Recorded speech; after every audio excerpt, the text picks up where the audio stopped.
YouTube, man. It's your boy Let's Be Law back with another reaction video. In today's video, we're gonna react to another Louaista video, but it's how Lil Tjay destroyed his reputation. Y'all know Lil Tjay been on some bullshit nowadays, goddamn. So we're gonna see what the hell is he got going on. It's your boy Let's Be Law. Roll to 5K, ready to hit 1,000 subs already. Now we just need the 4,000 watch hours. Ooh! YouTube, welcome back to another reaction video. It's your boy Let's Be Law, man. And look, this is a video, another Louaista video, but it's his second channel. And we're gonna we're gonna react to The Dark Side of Shaq, Shaquille O'Neal, man. So we're gonna see what the hell he got to say. So make sure y'all like, comment, subscribe, man. Roll to 5K, ready to hit 1,000 subs already. Now we just need that 4,000 watch hours. Every time I post, goes up every day. Doesn't matter if the views are low or high, you know what I'm saying? So let's get it, let's go, man. It's your boy Let's Be Law. We out. Ooh! Alright, YouTube. Let's get it and let go. Ooh! See what the hell Lil Tjay got going on, freak out, man. It feels like a rapper's shelf life gets smaller. With every track that doesn't result in another viral smash, the prospect of you still being relevant next year diminishes. But there are other ways to speed up this process, and lame antics are among the greatest ways to detract from the initial fanfare around your music. At the moment, one individual who knows all about that is Lil Tjay. These days, the young New York artist, best known for tracks like Zoo York, Calling My Phone, and FN, hasn't had a hit for a long time now. But what makes things so much worse is the way that he's been crashing out as of late. And now that he's focused on dissing people who aren't cut from the same cloth as him, the damage to his reputation might be something he can't ever hope to recover from. And that shit dumb fat. I already know you be wild on that. That shit come back. That's one of them shits that you hit it and the rhythm just come back, but it's like too fat, so it's like you almost gotta just You can't let it jiggle too much. Is he talking? Hell no, this nigga. This is your brain when you're Young struggling. niggas, man. And this is your brain when you're in the zone. But getting my God. It's your boy Louaista, and this is how Lil Tjay became hip-hop's most embarrassing crasher. Ever since he first exploded onto the scene, it's fair to say that Tjay has always been a hothead. And his hair is still little as hell, little hair at him. This has meant that he has accrued some enemies over the years, particularly as he began beefing with Bronx rappers such as Don Q and A Boogie online. The drama began when he proclaimed himself King of New York, and even claimed this title ensured he could bag A Boogie's baby mama. This soon facilitated a war of words between Tjay and Don, with the two trading threats on IG Live. Don, you mad cause you fucking dead.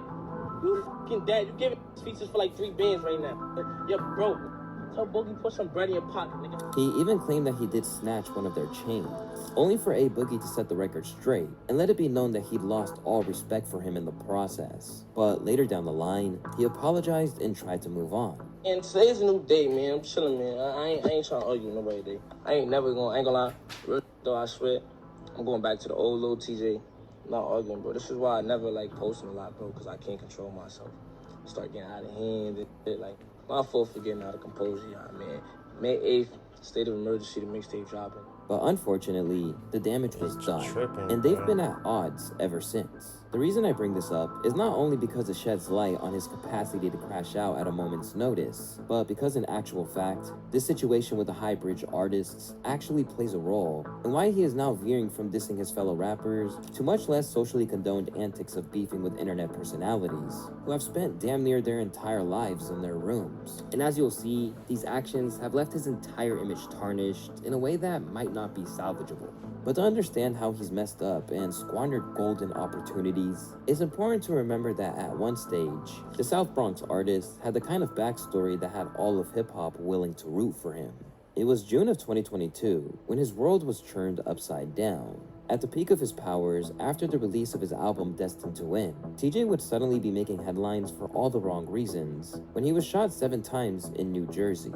As the assailant Mohammed Kanate was arrested and charged for attempted murder, armed robbery, and weapon offenses, TJ was left in a coma. Immediately, hip-hop sprung to his aid. Lil Tjay finally woke up out of his situation.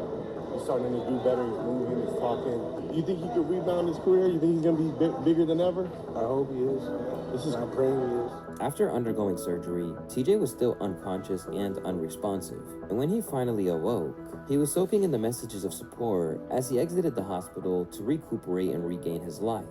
Thanks for the love. Thanks for the support. I've been looking at the DMs, you know what I'm saying, the comments. 7 shots. It was tough, you know. Most people don't survive it, but I'm here for a reason. And new music coming soon. We're gonna come back stronger than ever, man. In the aftermath of everything that happened, TJ felt there was a divine purpose to his life being spared, telling Rolling Stone in an interview, "I got airlifted into the sky at 2:22, and it was June 22, 2022.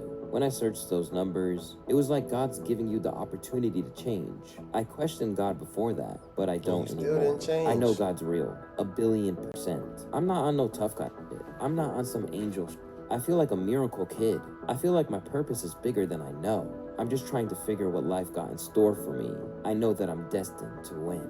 This life-changing experience even informed the title of his next project, 222. But aside from the positives he managed to extract from the situation, there was a lasting impact that was far less positive, and that he experienced no end of turmoil as he tried to recover. "I be feeling like I'm dying, but I ain't trying to go. That's why I be steady going through what I go through. I got PTSD. And unfortunately, this might go some way to explaining some of the wayward decision-making in the past couple of years since it all transpired. At the time, it really seemed like the stars had aligned for a 50 Cent-style post-shooting run at the top, with his tale continuing to fascinate every suburban interviewer he ever encountered." Yeah, you call yourself like what, the miracle kid? Yeah, I am a miracle kid. Shit is a miracle. I got shot 7 times, all upper body, about a year ago, and I'm fine, you know? I know, when you hear that, it sounds like, what the like 7 shots? Well, I mean, it's crazy too, because from 50 Cent from New York, he had a similar situation. Have you guys talked? Like, has he reached out to you at all? Yeah, I spoke to 50 Cent. I had a cool conversation with 50. We spoke and took a little picture. It went viral. We ain't really like lock in like that, to be honest, though. It was just bro. All the while, he seemed to inform the OGs that he had turned over a new leaf. Think about everything you're gonna do wisely. Just always remember you got one chance. Yeah, I One respect life. that, man. Real I shit. respect that, man. Because you know, a lot of niggas come on here in front. And won't keep it G. Losing your life, man, ain't nothing cool about that shit. Especially when you the king of the family, when you the breadwinner of the family. On the surface, this made a lot of sense. After such a horrifying experience, it would have provided most people with a renewed clarity over what was truly important and what could be sent to the wayside. But soon, TJ would begin his belligerent behavior that'd lead all the way to the potentially ruinous situation he's in now. Despite everything he'd gone through, TJ still found himself in legal trouble, getting caught with a gun in January 2023 before being held on a 90 grand bail. This happened again in June of that year, when he was charged with reckless endangerment with a firearm, leading to the audio of his arrest being captured on IG Live. Do not cuff me, bro. Do not touch me, bro. Nah, bro. Don't touch me, bro. What am I under arrest for? Don't touch me. Do not touch me, bro.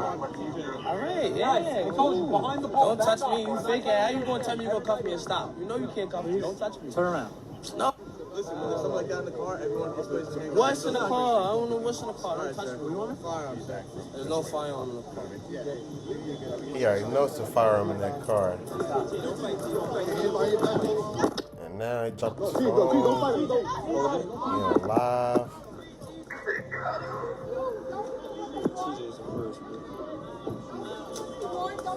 If you want to look strong, go to the gym.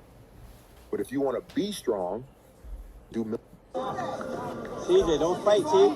Don't fight, T. T, don't fight, T. T, don't fight, T. TJ, it's not real. At the time, commentators like Charlemagne argued that someone should have stepped in. Who is OGs, man? Like, I know you can't tell these young boys nothing, but at what point does Lil Tjay say to himself, like, God has given me a lot of chances, and maybe I need to, start moving a lot better than I have been. But in this case, it looked like he had security with him in the video. It looks like he was just recording. So I don't know what he did that was so wrong that made them arrest him, because he wasn't doing anything. It's not like he was yelling or screaming. He was just out filming himself on live. So, yeah, and I guess the resisting part too. It's just like, yo, be cool. But instead, TJ continued to spiral, rekindling old beefs, such as his feud with Highbridge, the labels A Boogie and Don Q. This began with his track Face Shot, a freestyle fittingly delivered over the beat of 50's Many Men, where he declared,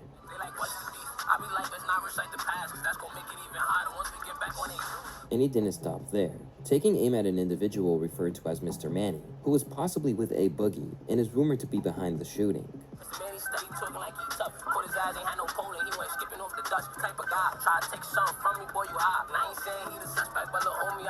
Then ending with a cold no. Old street rules apply. I got hit. Ain't wondered why.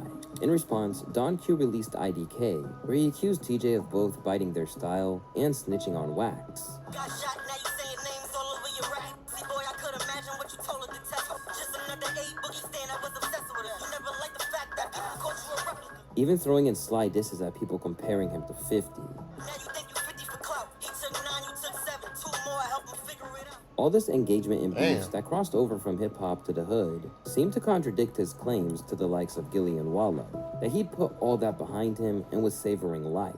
Over and over again, he acted in ways which suggested he was still immersed in street life, such as complaining online about snitches in his midst. In other instances, he behaved poorly in public, even spitting on security in Madison Square Garden over a dispute. No, I would have had to fight him. With all these antics, fans struggled to faces, compute why he was still fixated on this when there were more profitable and, above all, less treacherous roads ahead for him. Y'all telling on yourself. They archiving everything y'all do on the net. This is why you got shot. You don't learn, do you? That kid is a goof. Obviously, getting the shot out of him didn't teach him anything. And with that, you know how disrespectful you gotta be, bro, to spit on somebody? Are you tripping? Fans were losing the vision, as his music took a continued backseat to this behavior. But now, those who were disheartened by his conduct were about to feel a whole lot worse, when he shifted from music to keeping his name relevant through the dubious publicity of online spats with streamers. It all began with Kodak Black's infamous appearance on Kai Cenat's stream. With Yak looking pretty out of it, TJ argued that these content creators weren't worried about exploiting these artists and would do anything for clicks. This led him to take to Instagram to start a campaign against Aiden and Kai, two individuals that he saw as a blight upon hip-hop. I told Aiden, your culture vulture, he told me I'm on perks. I don't take perks. And racist, I look like I take perks because I'm black, right? I know. That's what you think about this. He just grind his way to the top using that little face card he got. Use everybody. They only with the top notch because they using. So stop looking at Yak like he's a weirdo. No, sometimes that's how rappers act. In our society, that's how we act. That's how we get. For me, we different from the. This is the one lane where hood get to make their bread. But that's weird. Hood get to make their bread and put on for other hood. But to begin with, Kai didn't take any of it seriously and couldn't work out why TJ was looking at him as the source of evil. I ain't gonna lie, chat. You see, this is crazy. Cause I with TJ, and he's saying this. To develop confident trading strategies, deep insight is crucial. The old TJ was LSEG Tick History PCAP. And I didn't even do nothing. I stream. Why is he mad? We streamers. I think because I heard him say, you only with the top people. I don't know if you're talking about Aiden, but chat, I generally be minding my business. Then some way, somehow, I get dragged in somewhere every single time. And I'm gonna just go ahead and think that a song or an album or something about a drop. You feel me? I don't even remember you having a problem with me. So you saying that was like, damn, we from the same borough, New York. It's always. However, what most people didn't realize at the time was that the Bronx rapper didn't always feel the same way about Kai. Back in 2022, he even posted him on Instagram in what appeared to be a salute to his fellow New Yorker. While taking aim at streamers for how they treat rappers could arguably get people on his side, TJ soon overplayed his hand when he realized that his real issue was with how Sanat treated him. He could be critiquing me too much, bro. You know, I just be like, fake. I felt like he was riding me for some weird reason. Feel me? And he be doing like little weird shit, some shit that, you know, I'm from the Bronx. I could call a nigga rider. Like, damn, like, if I feel like something not right, like, I can say it, bro. Feel me? I just felt like he was critiquing me too much. So maybe I had a little animosity that made me overdo the situation and what I was talking about. And then But this did very little to resolve Kai's confusion, as he believed it was getting blown way out of proportion. Within this situation, it's just listen, respect it. Now, they didn't think it was going to end up as big as it is because it's just a live thing. Like, a streamer's a streamer. Like, to the outside world, for some reason, like, streamers are just people that just on the computer and shit. But whole time, it's the worst place where you can do something because a lot of people is watching this shit. But I'm not gonna lie, he did ask a bad times, like, hey, can you stop?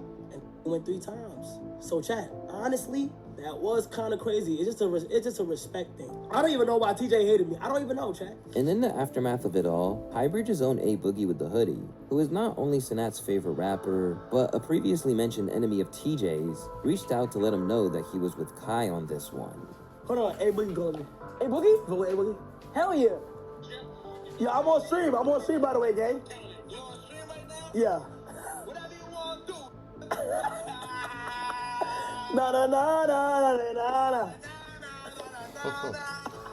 And then A Boogie is him. I'm cool. And while it might have not seemed like a big deal at the time, looking back, this might have been where things got more convoluted and volatile. After what went down, it wouldn't have been surprising if no streamer wanted to interact with him after that. And in fact, the next one actually did so without prior knowledge, only for that situation to go very left as well. Other than Kai himself, there are a few streamers who have the kind of pull in the artistic world that Blackboy Max exhibits. And during a scheduled stream with Brooklyn drill rapper Fabio Foreign, Max suddenly found himself with TJ in his midst too. As they looked to create a track as part of his In the Booth series, things took an ugly turn when TJ, Fabio, and their huge entourage insisted on blazing up in the property he'd rented. Who's smoking? Who's smoking? Yo, TJ. Yo, this a B&B. You can't smoke in here. This shit don't go off. Yeah, I appreciate you though. But yeah. In an attempt to prevent himself from getting banned from Airbnb, Max kept trying to get them to follow the house rules, but his complaints fell on deaf ears. Yo, bro. Yo, you can't smoke in here. This don't go off. Like, please. I appreciate you. Like, he been... Can you show them where, like, in the back? They cannot smoke. All this dispute raged on. Both parties got increasingly frustrated, and eventually, TJ and Fabio left. Might as well leave, bro. Smoking here, I'm gonna have to shut this bitch down. Like, this stream done.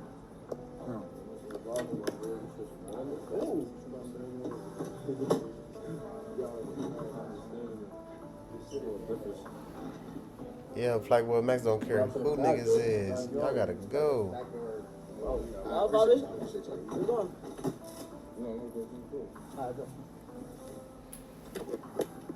Let Uncle. If your eyes change color in the sun, you're not just human. Niggas be retarded, If you've never bruh. broken a single bone. It's in the back. Can you show them? Are they different? Alright, buddy. Even as the internet clowned them for being so petulant, TJ took Blackboy Max's actions as disrespect, and it led that to harbor a real attitude about the situation. I pulled up for Favi. Blackboy Max, no disrespect. I deadass didn't know you. I deadass never heard of you. But everywhere I go, I be smoking. I pay the Stop fine. How lying, much nigga. it You cost? know who Blackboy Max Real is. shit, gang. How much this shit cost, bro? Whatever. You got this whole shit, gang. It's you. It's you, gang. Like, I don't even just deal with like that, bro. I don't know who you is. I'm TJ, gang. Nigga, you fucking idiot. He's in the Airbnb. I'm in New York. How you think I'm coming, bro? For me? To be a crib, it ain't the end of the world. I ain't no sorry ass. It is what it is, bro. I told you, bro. You be alright, bro. Maybe he thought people would root for him in his attempt to sun a streamer, but most people suggested that TJ should have been grateful for the opportunity at a time when his stock wasn't too high. Money can't unlame you. Bro showed up uninvited. Let me translate. I saw DDG's song on TikTok, wanted to save my career, and embarrassed myself. Although the public responded negatively to his side of the argument, TJ kept coming, and even dissed Max in a snippet that aired online. At all. And as if it didn't seem bad enough for TJ, he then started selling merch about it, which read, "No smoking." In response, Max warned him that he used his likeness without permission and that there could be legal issues. Lil Tjay, I'm suing the out of you. I'm taking all earnings. I'm suing the shit out of you. All earnings going to 5-Star Incorporation pocket. Just so niggas know. And don't try to call me Drake either, because I'm letting y'all know beforehand. Whether or not the animosity was real or TJ was trying to use it for promo, there were apparently moves made behind the scenes to try and get them back on the same string. However, Max unsurprisingly had no interest in squashing the beef. Now I know I normally, you feel me, sort shit out with this, but I'm not sorting shit out with this. I don't know what he's talking about or why he would do this. I mean, why he would say this and then say, let's do it in the booth. What are you talking about? In the midst of it all, Aiden Ross revealed that he'd actively threatened him at the height of his complaints about him and Kai. You don't need another beef. I mean, he already doesn't like me. He threatened me in the DMs. Like, he really threatened me in the DMs. He said, I got friends who kill. I said, over me? I'm a streamer. Like, bro, I swear to God. I was watching the election and he got mad at me and Kai. It was on some crazy for no reason. This may seem pretty steep, but there's actually grounds for TJ and his crew to take it that far. The first instance of this came after popular streamer Cuffum took exception to TJ coming at Kai and believed that it was deflection from who he really wanted to get at. Like, you close with A Boogie, I'm gonna be the snitch. I'm gonna be the OTF jam, nigga. The teacher, you wanna know who shot at you, nigga? A Boogie and them did it, nigga. Get back. Like, don't be coming after my stream, niggas.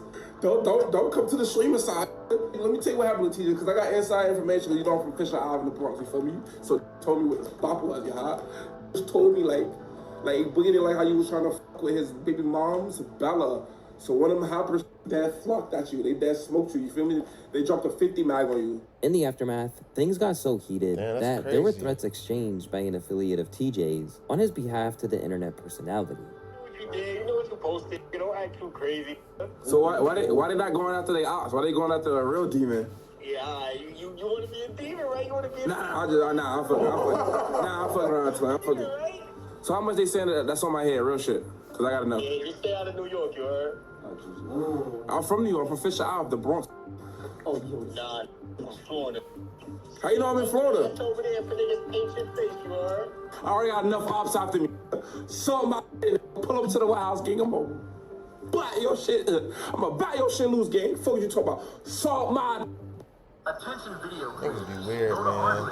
and start generating cinematic videos. Niggas be down over females, I ain't gonna lie.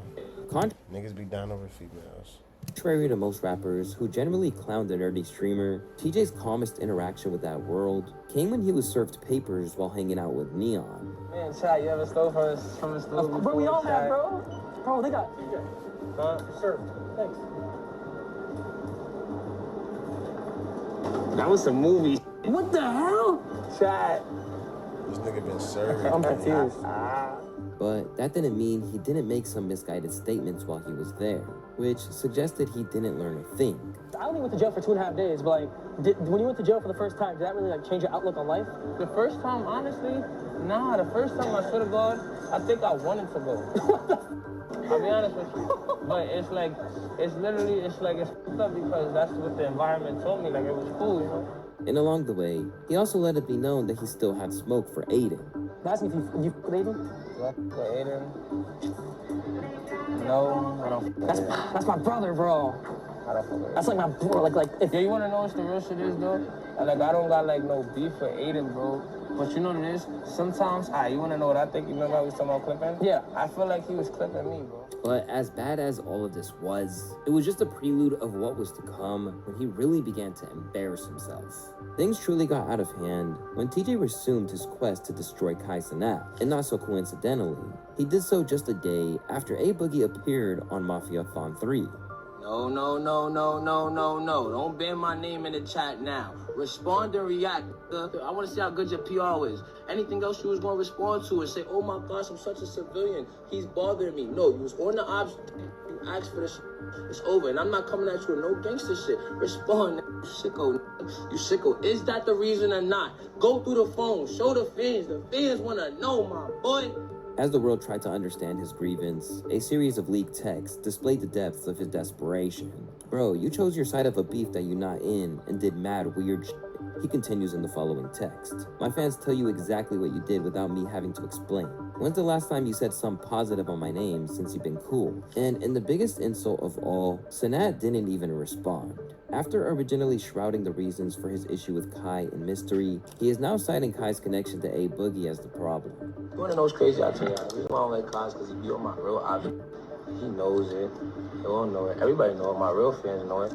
The algorithm of the internet don't know it. And I'll be like, yo, gang, you f***ing, that's cool, but to go out your way and just be on it and just keep hating on TJ, so it gets me mad.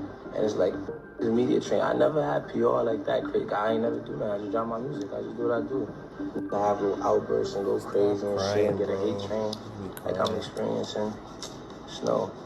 Don't be tripping for no reason, bro. Now that he's not getting the reaction he wants, he has since enlisted the same tactic he once did with Boogie and targeted the girlfriend. I figured it out. You're probably just mad about his bitch.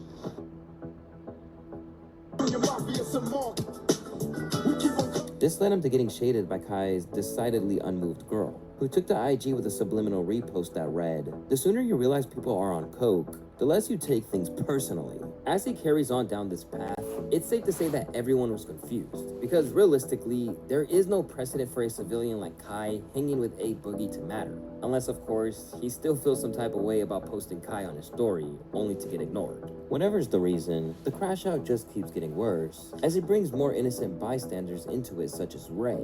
As when the Taiwanese kid jokingly referred to him as an op in a video with Toda, TJ has apparently taken this as a declaration of war. Op? LMAO. So when I see a little ass and slap the fuck out of you, what you gonna say? Bullying a streamer again, I guess. I don't know what part of stop playing with me you ain't understand. Think it's cool to insert yourself in this shit for no reason? What makes me an op? Who you dick riding? How many of y'all over there feel like this? What the algorithms say. Ray, I can't wait to see you, gang. I'ma treat you like my skin complexion, just to show you little ass ain't no discrimination, he wrote. Can't wait to see you, buddy. As all of this transpired, Kai couldn't believe what he was seeing.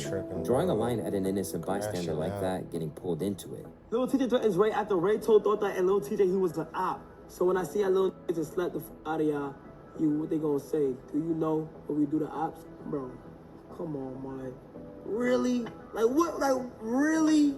Come on, bro. Ray probably just seen that and Ray going off ignition. He going based off what he see. You got a Brazilian and you got a Taiwanese, bro. Come on, bro. Stop. Let's just stop, y'all. Don't threaten nobody, man. It's not right. This is not right, man. And it's safe to say that he wasn't the only one either, with the public cementing their negative views of TJ over it. Someone put hot metal in his body 7 times, but he wanted beef with streamers. Lil TJ when it comes to looking cringy as fuck. Just when things looked like they couldn't get any worse for Kai, when it came to public perception, TJ went one further and unveiled a diss track aimed at Kai and his girlfriend entitled Bin Had Gigi. Considering the track only amassed around 100K views in its first day, it didn't exactly set the world alight in the way that he probably imagined. Yet beyond that, the track's content and the fact he dedicated so much time and energy to dissing someone who is objectively doing life and fame better than him meant that it was just another reason for listeners to see him as a goofy. Lil TJ is one of them adults that still acts like he's a teenager. This beef is one-sided at this point. Following TJ overcoming the mountain he had to climb to recover, it truly seemed like the world was his for the taking. However, it seems like he doesn't have long left in music. And at the moment, the legacy he's leaving behind is nowhere near what was once expected of him. Yeah, I ain't gonna lie. I don't think I'm gonna be rapping too long. For real? Yeah, I probably hang the jersey up and I keep telling myself I got 2, max 3 good albums of me left, and that's for sure. It's over. I'm hang the jersey up. I ain't trying to be no old ass rapper, to be honest with you. I feel that. But as time goes on and he continues to spiral in full view of the public, bowing out is perhaps the best, as his audience is already revolting against him, with some even citing him as the reigning king of cringe. With tolerance for his antics at an all-time low, TJ has whittled away and squandered the golden opportunities he had. And now, his audience can't help but to wonder how things would have been if he could have kept it on the tracks. All TJ needed in his career was to be humble. If he had that trait, he'd still be on. Instead, the trait that's most prominent at the moment is pettiness and self-interest, leading a rapper who could have had it all and putting himself at risk of winding up back in the trap that he'd once seemed intent on escaping from at the outset of his journey. Yeah, y'all gotta realize this dude TJ is so good when it comes to this music shit, bro. And the fact that he's fucking up doing this lame ass shit that he doing. He's tarnishing he's sabotaging his own career, bro. This shit is just lame and crazy. If you don't get your freaky ass on to just make music, bro, leave niggas alone. You know what I'm saying? But that's the end of the video, man. Make sure y'all like, comment, subscribe. Road to 5K. I already hit 1,000 subs already. Now we just need the 4,000 watch hours. And now, at this point, I don't even care about no subs. I just need the 4,000 watch hours so a nigga can get monetized. Once I get monetized, we gonna be in the game. Y'all probably not gonna never see another reaction video out of me. But, yeah, man, it's your boy, She Loves Be Love, man, and we are out. Ooh.